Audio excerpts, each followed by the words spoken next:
Hello बच्चों, स्वागत है आप सभी का फिर से हमारे यूट्यूब चैनल पंडित स्टडी पर।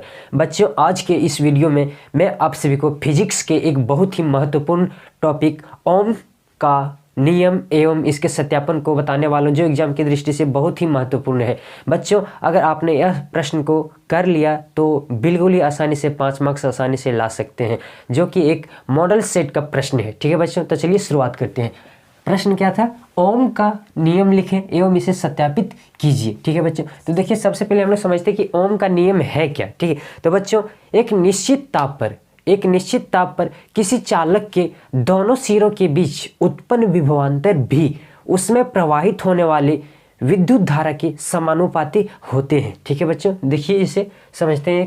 मान लीजिए कि एक है चालक तार है, ठीक है चालक, तो इसके दोनों सिरों, मान लीजिए ए है और एक बी है, ठीक है, दोनों सिरों यहाँ पर जैसे ए है और एक बी है, तो इसके दोनों सिरों के बीच उत्पन्न विभवांतर भी और इसमें इस चालक में प्रवाहित होने वाले, मतलब ए बी चालक में प्रवाहित होने वाले जो भी विद्युत धारा प्रवाहित हो रहे हैं उसके क्या होते हैं? समानुपाती होते हैं। यही क्या है? ओम का नियम। ठीक है, जिसे देखिए लिखा गया क्या? एक निश्चित ताप पर किसी चालक के दोनों सिरों के बीच उत्पन्न होने वाला विभवांतर भी चालक में प्रवाहित होने वाले विद्युत धारा के समानुपाती होता है। ठीक है बच्चों, जिसे ओम का नियम कहते हैं। ठीक है, अब देखिए सबसे पहले ओम का नियम क्या है? भी प्रोपोर्शनलिटी आई। इसे हम कैसे लाएंगे? ओम के नियम के अनुसार क्या होता है? मान लीजिए कि किसी चालक में क्या हो रहे हैं, मान लीजिए चालक के दोनों सिरों के बीच उत्पन्न विभवांतर क्या है? भी है। ठीक है, और प्रवाहित होने वाले विद्युत धारा क्या है बच्चों? आई है। क्योंकि क्या है, किसी भी चालक में प्रवाहित विद्युत धारा को किसे संकेत करते तो आई से, और विभवांतर को भी से, इसलिए मैंने यहाँ पर विभवांतर को भी लिया और विद्युत धारा को आई लिए हुए। ठीक है, अब बच्चों देखिए ओम के नियम के अनुसार क्या होता है? ओम के नियम के अनुसार उत्पन्न विभवांतर भी चालक में प्रवाहित विद्युत धारा के क्या होते हैं? समानुपाती होते हैं। अब बच्चों इस समानुपाती को हटाने के लिए एक नियतांक कांस्टेंट वैल्यू यहाँ पर क्या आ जाता है? आर। जैसे ही प्रोपोर्शनलिटी हटेगा तो इसके जगह पर क्या आ जाएगा? आर आ गया। ठीक है, उसके बाद यहाँ पर बराबर। अब यहाँ आर क्या है? तो आर एक नियतांक है। ठीक है, अब बच्चों देखिए अब तो इसे किसी भी तरह से, जैसे मान लें कि 3 गुना 4 है, 3 गुना 4 है, तो मैं इसे 4 गुना 3 लिखेंगे, कोई फर्क पड़ेगा नहीं ना। तो इसी प्रकार से क्या इसमें थोड़ा सा सजा के लिख देंगे क्या, यानी कि आई इंटू आर। भी बराबर क्या होता है? आई इंटू आर, यानी कि ओम के नियम के अनुसार क्या है? भी बराबर आई आर, भी बराबर आई आर। ठीक है बच्चों, इसे ओम का नियम कहते हैं। अब बच्चों देखते हैं अगला पार्ट, इसमें से क्या इसका सत्यापन करने बोल रहा है। ठीक है, अगला पार्ट देखिए इसका सत्यापन। बच्चों ओम के नियम का सत्यापन के लिए सबसे पहले इस फिगर को आप लोग देखिए। इस फिगर में क्या है?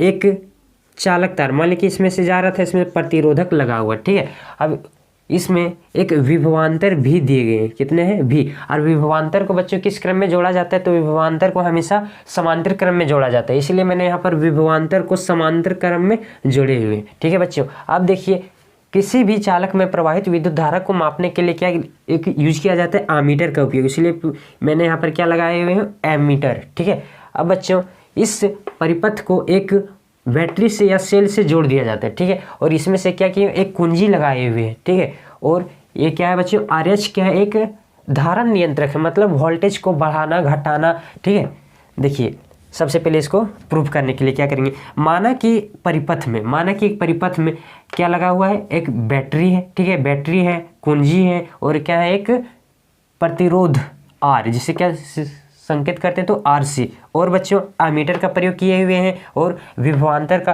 तथा एक धारा नियंत्रक RH का प्रयोग चित्रानुसार चित्र में जैसे कि हम किए हुए हैं। ठीक है बच्चों, अब देखिए अब जैसे ही क्या होता है कि परिपथ में कुंजी को ऑन कर दिया जाता है, मतलब इस कुंजी को क्या कर दिया जाता है? ऑन, मतलब इसमें से देखिए बच्चों इस तरह से सटा दिया जाता है। ठीक है, ऑन कर देंगे जैसे ही, तो क्या होता है? परिपथ में विद्युत धारा प्रवाहित होने लगता है। परिपथ में क्या होता है? विद्युत धारा प्रवाहित होने लगती है। और एमीटर क्या होता है बच्चों? प्रवाहित विद्युत धारा को, यानी कि विद्युत धारा कितना एम्पियर प्रवाहित हो रहा है उसको मापता है।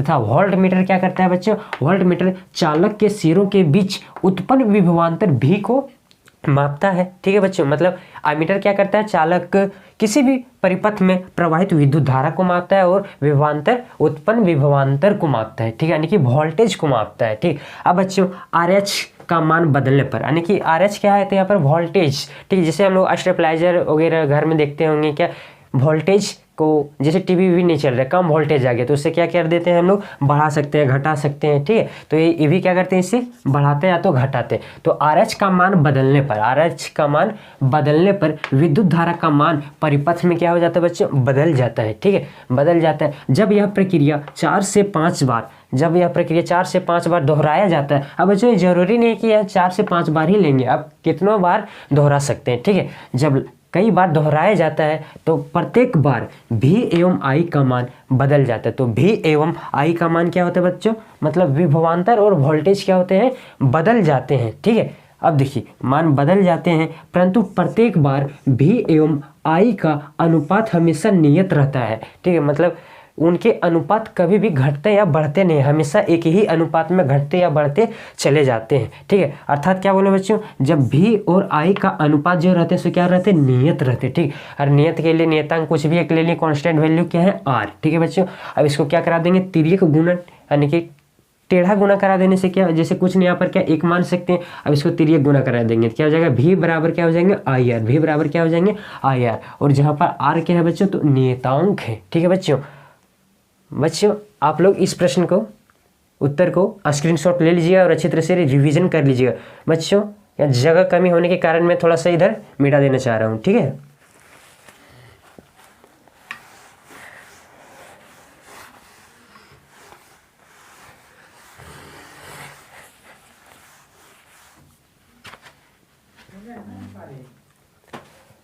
अब बच्चों देखिएगा, अगर इस फिगर को हम ग्राफ में भी लेके चलते हैं, जैसे कि मान लीजिए कि एक ग्राफ है, ठीक है। ग्राफ क्या ले लिए हम, यहाँ पर कोई भी एक में है विद्युत धारा और एक साइड में क्या है, विभवांतर। और विभवांतर को किससे संकेत करते हैं, तो V से, और विद्युत धारा को I से, ठीक है बच्चों। तो क्या बोले, जब भी किसी भी परिपथ में वोल्टेज को बढ़ाते हैं या घटाते हैं तो उसमें प्रवाहित विद्युत धारा भी क्या होते हैं, उसी अनुपात में घटते या बढ़ते चले जाते हैं। जैसे मान लीजिए कि विद्युत धारा यहाँ पर कितना है, कुछ भी ले सकते हैं, मान लीजिए यहाँ पर 1 एम्पियर जा रहा है, ठीक है बच्चों, 2 3 4 5। अगर यहाँ इस प्रकार से लिए हैं तो वोल्टेज भी मेरे कितने होते हैं, इसी अनुपात में घटते या बढ़ते चले जाते हैं। जैसे वोल्टेज के क्या हो जाएंगे,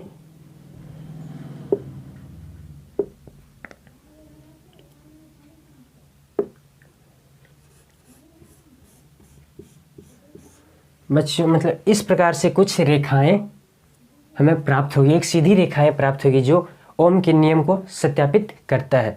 मतलब बच्चों क्या समझे आप लोग, अगर किसी भी परिपथ में जितने विद्युत धारा प्रवाहित करेंगे तो वोल्टेज भी ज़्यादा उत्पन्न होगा, ठीक है। यानी कि V प्रोपोर्शनलिटी क्या होगा, I।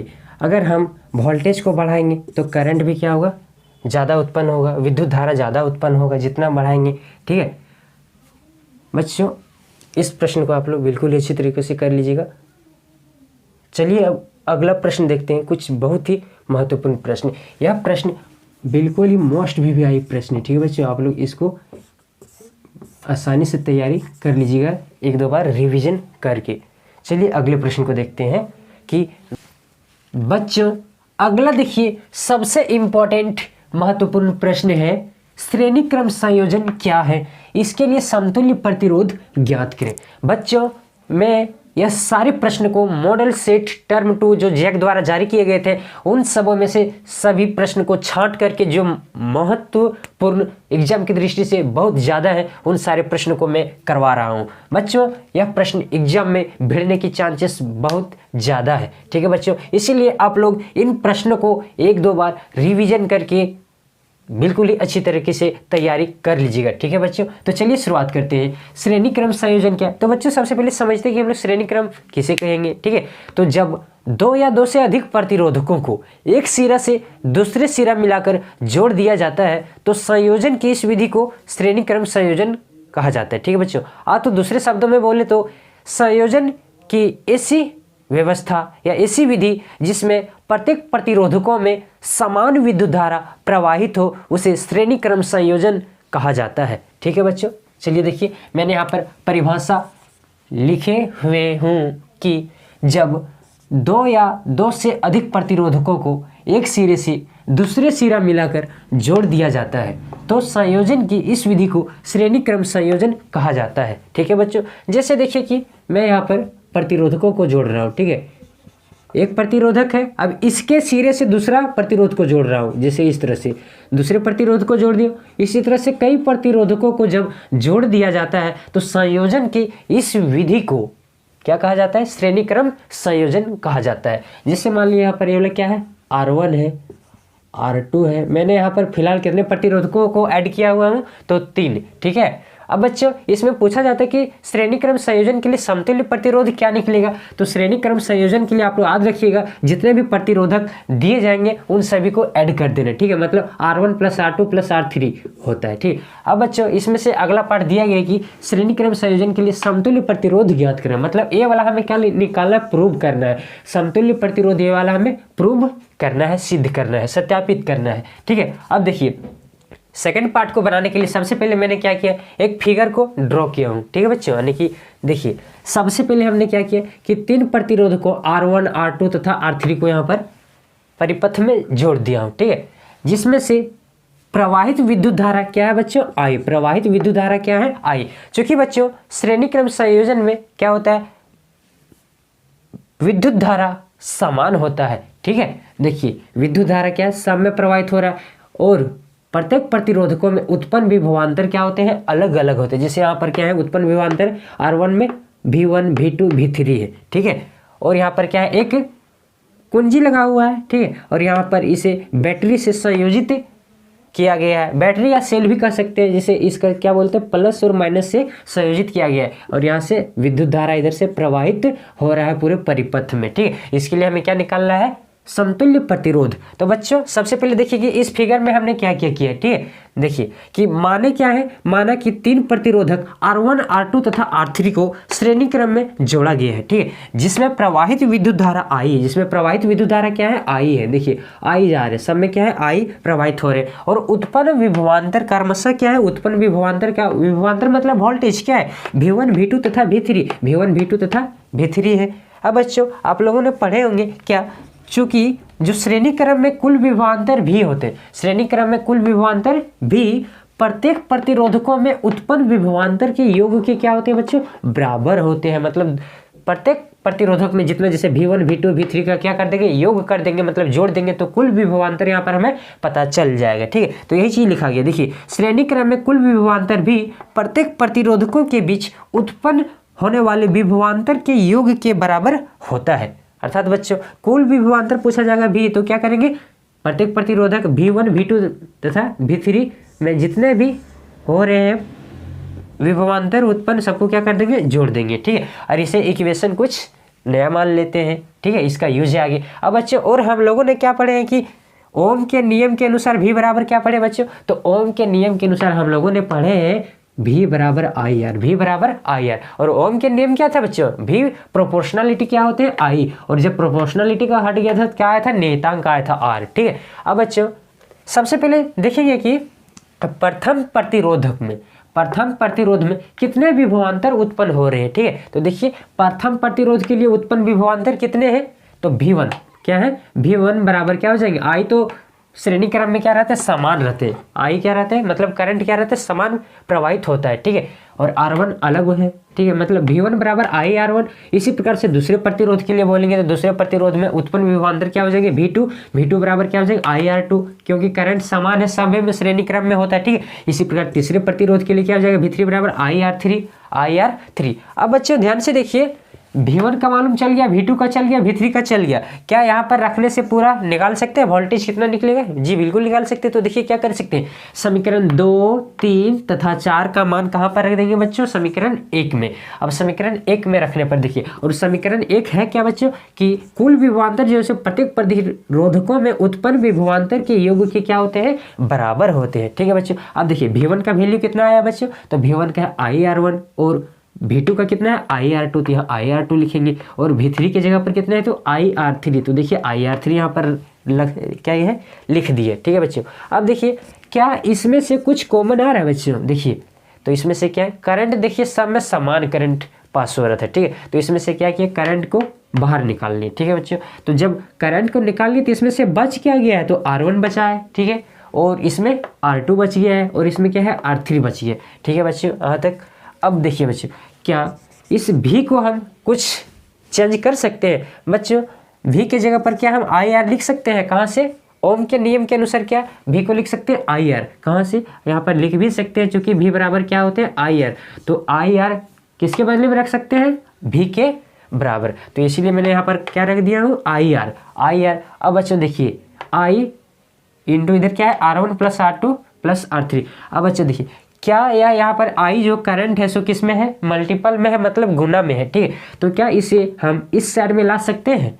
और जब भी इस साइड आएगा तो क्या हो जाएगा बच्चों, डिवाइड में हो जाएगा, मतलब भाग लग जाएगा। अब देखिए क्या कर सकते हैं, इसको I आ तो नहीं ले जाएंगे, तो I और I कट सकता है कि नहीं कट सकता है, क्योंकि क्या है यहाँ पर गुना में, इधर आएगा तो भागा हो जाएंगे। ठीक है, कट जाएंगे। इसलिए अब बच्चों देखिए, आई तो कट गए, तो यहाँ पर क्या बचा हुआ, R। और चूंकि श्रेणी क्रम में है इसीलिए क्या लिख दिए, सीरीज में, मतलब श्रेणी क्रम को क्या बोलते हैं, सीरीज में जोड़े गए सब। ठीक है, अब देखिए आई तो चला गया, तो यहाँ पर कितने क्या बचा हुए हैं, R1 plus R2 plus R3। और इसी को हमें प्रूव करना था कि समतुल्य प्रतिरोध ज्ञात कीजिए। ठीक है बच्चों, लेकिन जब हमसे यहाँ पर तो 3 प्रतिरोधकों को जोड़ने के लिए कहा गया, लेकिन जब ज्यादा प्रतिरोधक बोला जाए, जैसे 4, 5, 6 तो n प्रतिरोधकों के लिए जब जोड़ने को कहा जाए, तो क्या करेंगे बच्चों, R1 plus R2 plus R3 dot dot dot, इसी तरह से कहाँ तक चले जाएंगे, जहां तक हमसे पूछा जाएगी वहां तक चले जाएंगे। ठीक है बच्चों, मतलब Rn तक, जहां तक पूछेगा वहां तक चले जाएंगे।